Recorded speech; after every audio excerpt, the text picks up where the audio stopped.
நாற்காலி என்றால் 2 அடி தள்ளி போட வேண்டும். அவனும் மனிதன் தானே. வீரமணி பக்கத்தில் சிவவீரமணி உட்கார்ந்துருக்கிறார், பூங்குன்றன் உட்கார்ந்துருக்கிறார். என்ன பக்கத்திலே உட்காரக்கூடாது, வாடை கூட அடிக்கக்கூடாது. இந்த சூத்திரனுடைய வாடை கூட அடிக்கக்கூடாது. 2 அடி தள்ளி இந்த பக்கமும். பக்கத்தில் எவனும் வரக்கூடாது, பக்கத்தில் எவனும் அமரக்கூடாது, பக்கத்தில் சேர்ந்து எவனும் நடக்கக்கூடாது.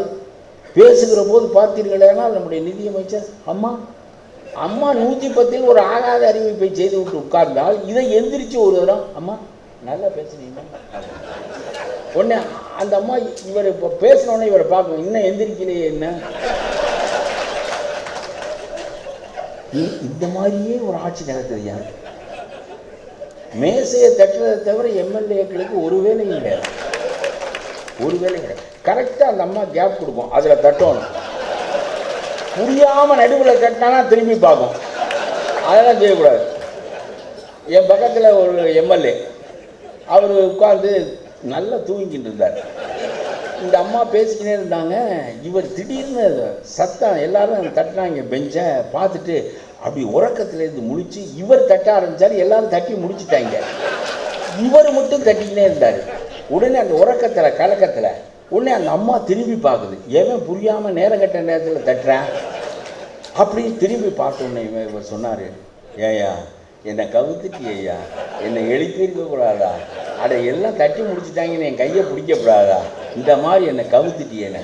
ஏயா இதை தவிர வேறு பணியே கிடையாதா? இதை தவிர கமிஷன் வாங்கலாம், பெஞ்சை தட்டலாம், ஊரை அடித்து உலகில் போடலாம். இதுதான் ஒரு எம்எல்ஏனுடைய வேலை. இதை தவிர வேறு எந்த வேலையும் கிடையாது. இதற்கு ஒரு கட்சி, இதற்கு ஒரு இயக்கம், இந்த இயக்கம் மீண்டும் ஆட்சிக்கு வர வேண்டும் என்று சொல்கிறது. நாட்டிலே அவர் தன்னை பற்றி உருவாக்கி வைத்திருக்கிற பிம்பம் எதுவாக இருந்தாலும் சரி அவரை பற்றி தான் பேச வேண்டும். அவர் மட்டும்தான் ஆள், மற்றவர்களெல்லாம் ஒன்றுமே இல்லாதவர்கள். இவ்வளவு கேவலமாக எந்த சூத்திர நிலையை ஒழிப்பதற்கு பெரியார் பாடுபட்டாரோ அவ்வளவு 60 லட்சம் சூத்திரனும் போய் வாயை பொத்திக்கின்னு பேசுகிறாரா? தினமணி வைத்தியலிங்கம் அவரை காலை தொட்டு கும்பிட்றாரா? நம்ம தானே கும்பிட்றோம், நம்ம தானே கும்பிட்றோம். எப்போவாது தினமணி வைத்தியநாதன் போய் அம்மா அப்படின்னு காலை தொட்டு கும்பிட்றாரா? என்னத்துக்கு பாப்பாத்தியை பாப்பாங்க கும்பிடணும்?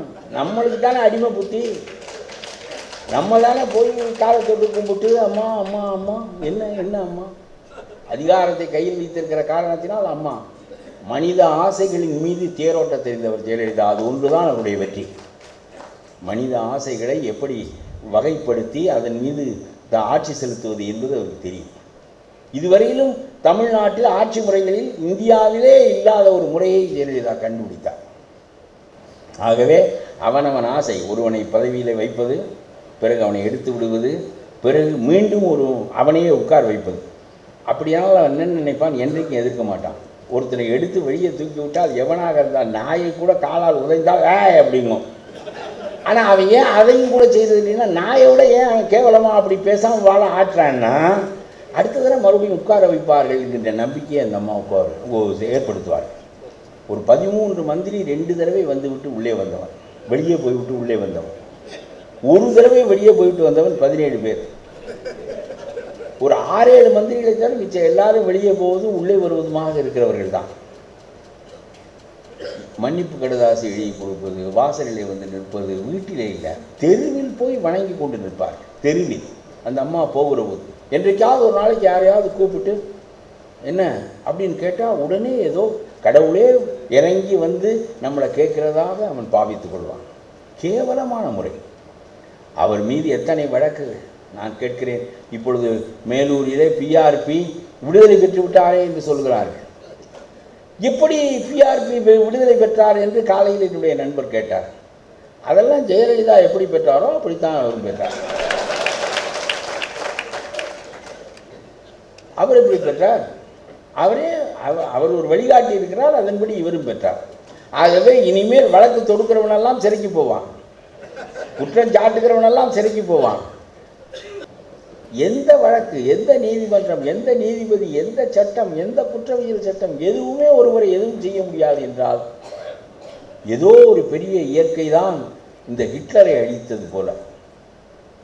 எல்லாம் செய்தானே, அவனுடைய கையிலே இல்லாத அதிகாரம் என்ன? அவன் என்ன நினைத்து எது நடக்காது. நான் ஹிட்லரை போல இன்னொரு பெண்மணியை நான் வாழ்க்கையில் நேரடியாக பார்த்தது என்பது ஜெயலலிதா தான். ஹிட்லர் திருமணம் செய்து கொள்ளவில்லை. ஏன் திருமணம் செய்து கொள்ளவில்லை என்று சொன்னால், திருமணம் செய்து கொண்டால் டெத் அண்ட் லவ் ஆர் ஈக்குவலைசர்ஸ்.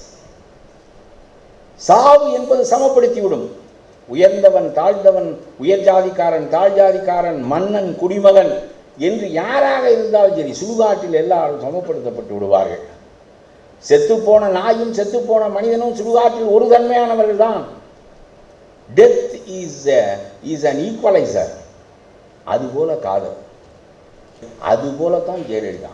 யாரும் தனக்கு சமமாக இருக்கக்கூடாது, யாரும் அடுத்த இடத்தில் கூட இருக்கக்கூடாது, தள்ளித்தான் இருக்க வேண்டும் என்று கருதுகிற அந்த மனப்பான்மை தான் இன்றைய ஆட்சி சீர்கேடுகளுக்கெல்லாம் மிகப்பெரிய காரணம் என்று சொல்லி, ஏதோ அவனவன் அடித்தான் அவன் கொஞ்சம் வைத்து கொண்டான் என்றெல்லாம் விடுவது வழக்கமில்லை. எவன் அடித்தாலும் இங்கே வர வேண்டும். அலிபாபாவும் 40 திருடர்களும் போல ஜெயலலிதாவும் 33 மந்திரிகளும்.